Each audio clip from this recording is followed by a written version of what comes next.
Bonjour à tous, je suis Oreste Driagan, bienvenue dans Nepenthes.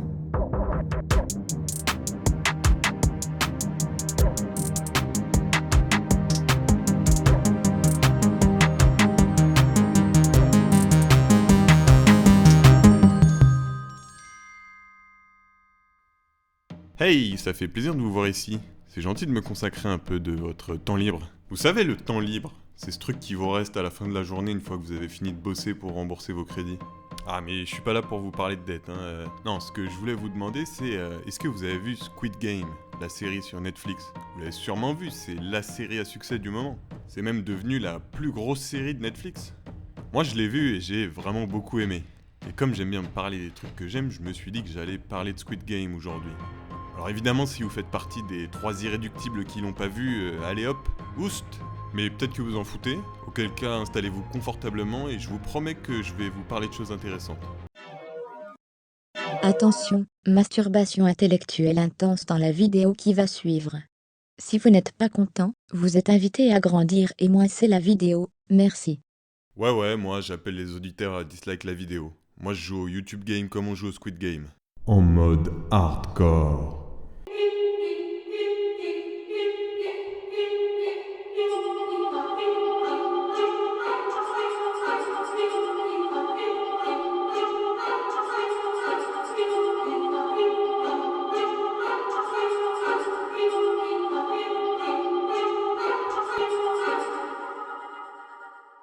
Squid Game, c'est une série avec un concept simple. On pourrait même dire déjà vu en un sens.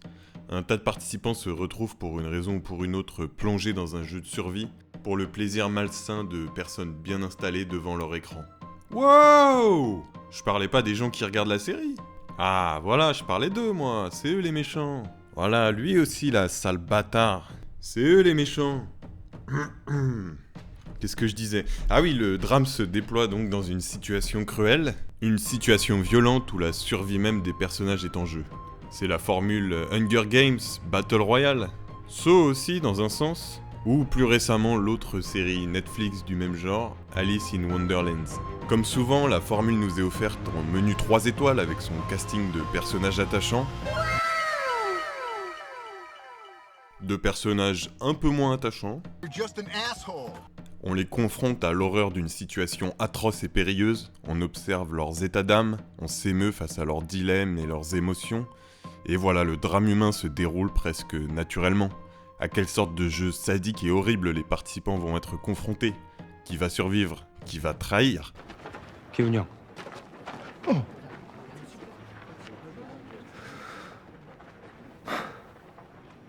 아니야. Une formule qui marche à tous les coups. Évidemment, la série est violente et choquante, mais ce n'est pas gratuit. Le but est de rendre sensible l'expression de la violence sociale dans sa forme la plus pure. Plutôt que de montrer des pauvres qui s'étiolent gentiment dans un recoin sombre, invisible, la violence de la série les montre mourir froidement et brutalement pour le plaisir des riches. Du coup, Squid Game fait penser à une autre œuvre cinématographique sud-coréenne récente. Je parle bien sûr de l'excellent, du sublissime, du merveilleux Parasite de Bong Joon-ho. Il va y avoir beaucoup de noms coréens dans cette vidéo, je sens que je vais pas m'en sortir.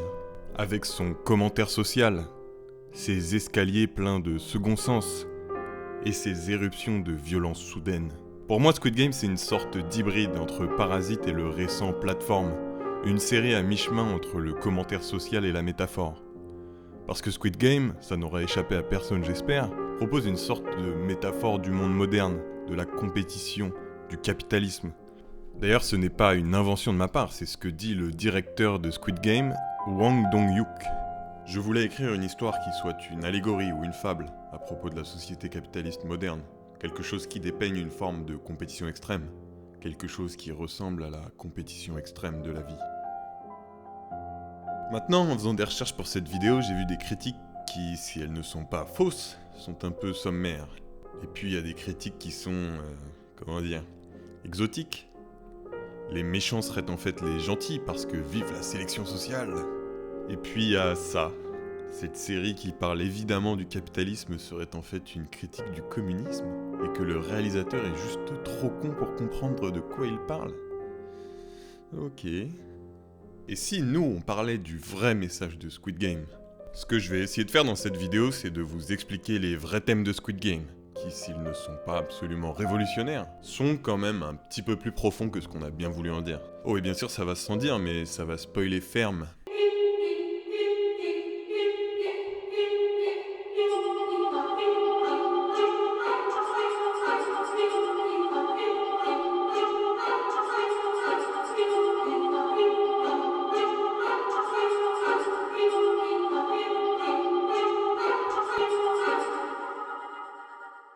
La série s'ouvre par une scène qui représente ce fameux Squid Game, le jeu de la pieuvre. On y voit comment le Squid Game est une sorte de jeu traditionnel pratiqué par les enfants coréens. Ah, les jeux d'enfants, c'est mignon tout plein, non? Jouer à chat, à l'épervier, à 1, 2, 3 soleil.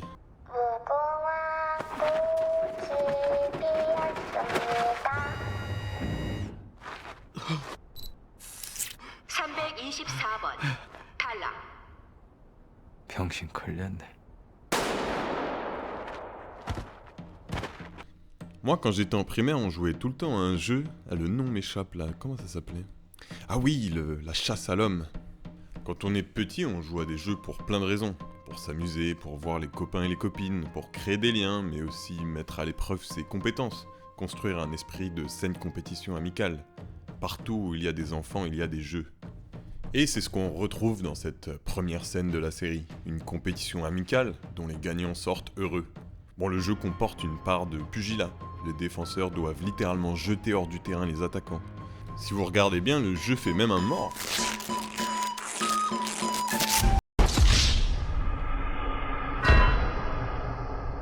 Et oui, le Squid Game est un jeu tellement violent qu'on peut en mourir.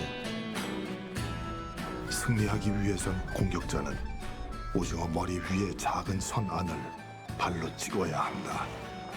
이때 수비자에 밀려 선을 밟거나 밖으로 나가면 죽는다. 그래, 죽는다. Bien sûr, c'est juste pour de faux. Dans la réalité, personne ne meurt, c'est juste pour l'effet dramatique que les enfants disent ça. Quand le jeu est fini, peut-être que les perdants ne sont pas contents. Mais la vie continue sans conséquence. On rentre chez maman pour dîner. 어릴 때 형이랑 이러고 놀다 보면 꼭 엄마가 밥 먹으라고 불렀는데 이제는 아무도 안 부른대. Le choix du Squid Game, ce jeu corporel et brutal, comme emblème de la série, n'est évidemment pas anodin. D'ailleurs, vous avez peut-être entendu dire que les professeurs, jusqu'en France, se plaignent que les enfants qui ont vu la série jouent à des jeux dangereux à la pause. Un peu comme si ce jeu-là avait été choisi par le réalisateur parce qu'il montre justement que les jeux d'enfants comportent une part de violence et de compétition. Évidemment, cette scène d'ouverture contraste savamment avec la suite, les autres jeux d'enfants qu'on voit dans le reste de la série, qui ont eu une conséquence très réelle, la mort littérale des perdants. Ce contraste n'est pas innocent. Ce que le jeu montre, c'est que la vie des adultes est elle aussi un jeu, une compétition. Mais une compétition encore plus féroce et mortelle. Une compétition qui a de vraies conséquences. Un peu comme si on avait gardé de nos jeux d'enfants que la partie la plus négative, l'opposition, la compétition, en y incorporant les conséquences cruelles du monde des adultes. Quelque part, l'enfance et ses jeux sont un cadeau. Mais un cadeau empoisonné. Un cadeau qui contient quelque chose de dangereux, qu'on emporte dans notre vie d'adulte. C'est un symbole. Le monde des adultes n'est qu'un jeu lui aussi, mais un jeu aux conséquences parfois mortelles. Est-ce que ce que je suis en train de vous raconter là ne s'applique qu'à ce qu'on voit dans les jeux eux-mêmes? Pas vraiment en fait. La série prend soin de montrer que chaque personnage qui participe au Squid Game est une personne brisée par ce jeu compétitif qu'est la vie. Prenons par exemple le Gi-hoon, le personnage principal de la série. C'est lui là.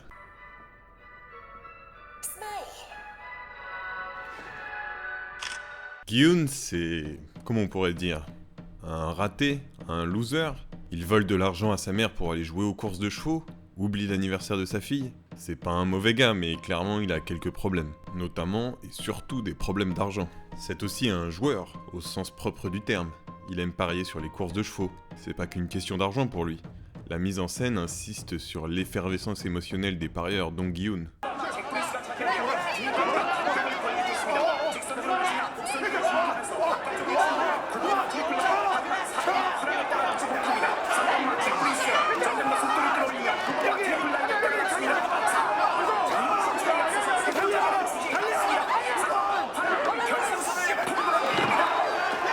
lecture un peu rapide de ce qui se passe au début pourrait donner à penser que c'est ça la cause profonde de sa situation. C'est un nulos, parce qu'il parie sur les chevaux notamment. Pourtant, le commercial du Squid Game, ce gars-là, révèle quelque chose de plus profond. Lui ne parle pas du tout de course de chevaux. Il nous révèle que Gi-hun est ruiné parce qu'il a fait faillite. Il a essayé de jouer réglo au jeu des adultes, mais voilà, il a perdu, et sa situation vient de là. Et à ce jeu-là, quand on perd, ça porte à conséquences. Conséquences qui s'avèrent désastreuses en l'occurrence. Car même si notre empathie pour Gi-hun peut être limitée parce que ça reste un gros nul quand même, on apprend que son manque de moyens fait qu'il va être séparé de sa fille qui va partir aux États-Unis. La série insiste d'ailleurs pour nous dire que Gi-hun pourrait garder sa fille, à condition de pouvoir subvenir à ses besoins. Il ne peut pas, bien sûr. Et on a pitié parce qu'on sait que malgré son comportement, Gi-hun aime sa fille. On apprend aussi que la mère de Gi-hun est malade, qu'elle va probablement devoir être amputée et qu'il ne peut la soigner faute de moyens. Encore une fois, pas de sous, à cause en partie de sa propre négligence puisqu'il a gaspillé l'argent de l'assurance. Et là aussi, malgré son comportement, on sait que Gi-hun aime sa mère. Maintenant, Gi-hun est un personnage un peu neutre, il est partiellement responsable de sa déchéance. La série le montre comme un type méprisable par plein d'aspects, même s'il a des qualités qui le sauvent. La vraie question là-dedans, c'est est-ce qu'il mérite vraiment, parce que c'est un couillon, toutes ces misères. Deux autres personnages, qui sont eux présentés plus positivement le long de la série, incarnent le fait qu'on peut se retrouver dans la même position que Gi-hun à cause de circonstances entièrement hors de son contrôle. Ali est un immigrant pakistanais qui se fait arnaquer par un patron véreux, et qui risque sans doute la prison à cause d'un accident auquel on assiste à l'épisode 2. Kang Sae-byok a fui la Corée du Nord avec son petit frère. Elle essaie de réunir sa famille par tous les moyens possibles, mais a fini par se faire pigeonner par des passeurs. On peut difficilement dire que ces deux personnages sont responsables de leur situation. Et pourtant, eux aussi se sont fait avoir au jeu de la vie. Pour eux, les règles du jeu étaient clairement injustes dès le départ. Ils partaient avec un gros handicap. Et c'est la raison pour laquelle ils se retrouvent, comme Gi-hun, à participer au dernier grand jeu de leur vie, le Squid Game. Quand les enfants jouent à des jeux, il n'y a pas vraiment de conséquences, comme je disais. Mais dans le monde des adultes, c'est pas tout à fait pareil. Pour qu'il y ait des gagnants, il faut des perdants, beaucoup de perdants. Et des pertes, beaucoup de pertes. Dans l'univers de Squid Game, il ne faut pas moins de 455 perdants sur 456 joueurs. Chaque perdant le paye de sa vie, et chaque vie humaine représente une certaine somme d'argent. Autrement dit, plus vous éliminez d'autres joueurs, plus vous gagnez.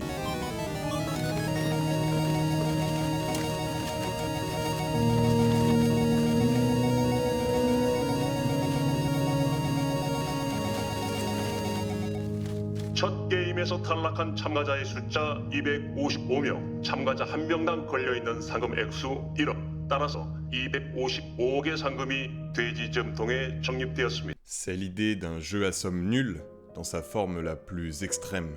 Pile t'es mort, face je crève. Maintenant, prenez le monde normal tel qu'il est représenté dans la série. Est-ce que c'est si différent? Peut-être un peu moins extrême, mais pour gagner aux courses de chevaux, il faut avoir eu la bonne combinaison, et vous récupérez ainsi l'argent des 99% d'autres qui n'ont pas eu la bonne combinaison. Pour qu'un business réussisse, comme le montre Gi-hun, il en faut 10 fois plus qui échouent. Pour qu'un investissement en bourse vous réussisse, comme le montre Sang-woo, il faut que d'autres plongent. Pour qu'une promotion soit effective, comme le montre votre vie, il faut 10 employés qui ne l'auront pas alors même qu'ils la méritent peut-être tout autant. C'est le jeu, ma pauvre Lucette. Toutes ces choses sont donc organisées pour être ce qu'on appelle un jeu à somme nulle. Ça veut dire que tout le monde ne peut pas gagner simultanément. Il faut des perdants, par opposition à un jeu à somme positive où tout le monde peut gagner quelque chose. Or, généralement, dans un jeu à somme nulle, comme dans le Squid Game, il faut beaucoup de perdants et très peu de gagnants. Et contrairement aux jeux d'enfants, les perdants en subissent les conséquences. Donc quelque part, le Squid Game vient incarner cette compétition, vient la symboliser d'une façon à la fois plus brutale mais aussi plus honnête. L'un des points importants de cette honnêteté incarnée par le Squid Game, c'est que les participants sont, ou du moins sont prétendus, tous sur un pied d'égalité. C'est ce que dit l'agent, le maître du jeu. Lui, il prend cette égalité très au sérieux, au point qu'il exécute 2 de ses propres hommes qui enfreignent les règles pour favoriser un candidat. On reviendra plus tard sur ce personnage et sur sa façon de penser parce que c'est assez intéressant aussi. Mais en l'occurrence, ce que je veux montrer là, c'est que le Squid Game insiste sur l'idée d'une égalité à l'intérieur du jeu, Une égalité que n'ont pas eu les personnages en dehors du Squid Game, comme Ali et Kang Sae-byuk. Et les organisateurs du Squid Game sont en réalité parfaitement conscients de cette inégalité à l'extérieur du jeu du Squid Game, parce qu'ils en sont précisément les créateurs. Mais on parlera plus tard de qui sont les organisateurs du Squid Game. J'aimerais déjà vous montrer comment les organisateurs utilisent la manipulation liée à cette inégalité pour inciter les joueurs à participer au Squid Game à l'origine. Prenons la session de Daakji, c'est ce truc-là auquel joue Gi-Yoon avec le commercial. Le commercial, c'est ce personnage qui est sans doute là pour recruter les candidats du Squid Game. Ce tout premier jeu symbolise quelque part la réalité du jeu auquel les adultes jouent, une compétition biaisée entre deux personnes. Le commercial maîtrise le jeu dans tous les sens du terme. C'est lui qui propose le Daakji et qui propose les règles. Des deux, c'est lui aussi le seul qui sait parfaitement bien jouer au jeu. Gi-Yoon accepte de participer, mais pas tant librement que par appât du gain, et se retrouve à subir le jeu littéralement puisqu'il se fait tartiner la gueule. 돈이 없으세요? 돈이... 그럼 몸으로 때우시면 됩니다. 몸으로요? Même si nos deux personnages peuvent sembler en théorie à égalité face aux règles, le commercial étant un maître au Daakji en réalité, le défi qu'il propose est donc en sa faveur. Et est-ce que Gi-Yoon accepte vraiment librement de jouer ? On pourrait dire que oui, mais l'embarras dont il témoigne montre qu'il est surtout là pour la... Gardez ces idées dans un coin de votre tête, on va y revenir. Le commercial, lui, ne joue donc pas pour de l'argent. Il semble qu'il veuille jouer au jeu uniquement dans le but de mettre des claques à l'autre qui est désespéré de gagner l'argent qu'on lui fait miroiter. Mais le jeu lui-même est en réalité un piège encore plus élaboré. Car le fond de l'affaire est là. Le but du commercial n'est pas tant de mettre des claques à ses adversaires, même s'il a l'air de kiffer ça. Son but, c'est de tester le niveau de désespoir et d'humiliation de la personne en face, pour s'assurer qu'elle va accepter de participer au Squid Game, qu'elle est suffisamment dans la lose pour accepter de risquer sa vie. On leur donne l'impression qu'ils ont une chance de gagner pour les amener dans un engrenage dont ils ont toutes les chances de finir en cendres, littéralement. Le vrai objectif derrière tout ça, c'est évidemment le plaisir des spectateurs. Quelle interprétation donner à toute cette scène ? Pour moi, c'est assez limpide en fait. Un homme dans un beau costume propose un jeu injuste à un homme dans un costume un peu moins stylé, en lui prêtant un micro morceau de la fortune qu'il a sur lui, en échange de quoi il va pouvoir exploiter son corps pour sa propre jouissance et celle des autres. C'est une métaphore de l'exploitation tout simplement, que fait subir le favorisé au défavorisé au prétexte d'un jeu qui se veut juste au premier abord, mais qui est en fait en faveur du riche. Après, on peut mettre un peu ce qu'on veut derrière ce jeu en question, il n'est là qu'en tant que symbole de l'exploitation. Libre à vous d'y voir ce que vous voulez, en fait, ça peut être le travail, ça peut être les jeux d'argent, et puis celui-là, tout à fait au hasard, l'endettement. Maintenant, il y a autre chose d'intéressant dans cette scène, qui préfigure quelque part la fin de la série. Car si Gi-Yoon est un couillon, il a aussi des qualités, et il a notamment sa petite fierté. Et quand enfin il gagne au Daakji, il ne pense déjà plus à l'argent. Il est prêt à mettre une claque au commercial, qui doit le retenir pour pas s'en prendre une à son tour. Le parallèle avec la fin de la série me paraît évident. À la fin, Gi-Yoon gagne le Squid Game, mais cette fois refuse d'utiliser l'argent qu'il a gagné. En fait, cette fois, il en a assez de subir, et il a l'air déterminé à être celui qui va mettre les claques.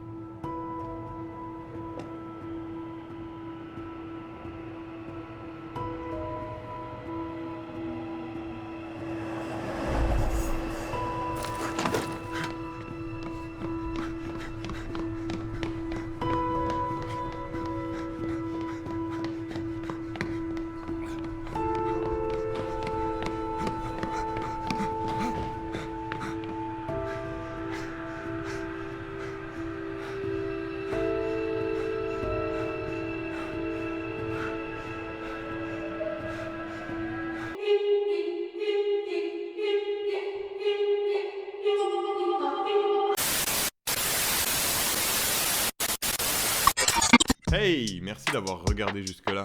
Bon, et ben la partie 1 de ma vidéo est terminée. On est déjà à 20 minutes et il me reste quoi ? 1, 2, 3 et 4 parties. Pour produire ce genre de vidéo était un peu plus long que prévu et je sais pas trop si je peux me permettre de faire des vidéos d'1 heure vu la taille de ma chaîne. Alors je vais les terminer dans 2 prochains épisodes dans lesquels on va parler de dette, de liberté face aux contraintes économiques, de darwinisme social et même de désir de jouissance. Miam miam. Bref, plein de trucs bien sombres. Alors abonnez-vous si ça vous a plu et si vous avez envie de voir la suite, Ça me rapporte rien du tout, à part peut-être le plaisir de savoir que ça vous a plu, ce qui est déjà pas mal. Et sur ce, je vous dis à bientôt pour la prochaine vidéo. Bye.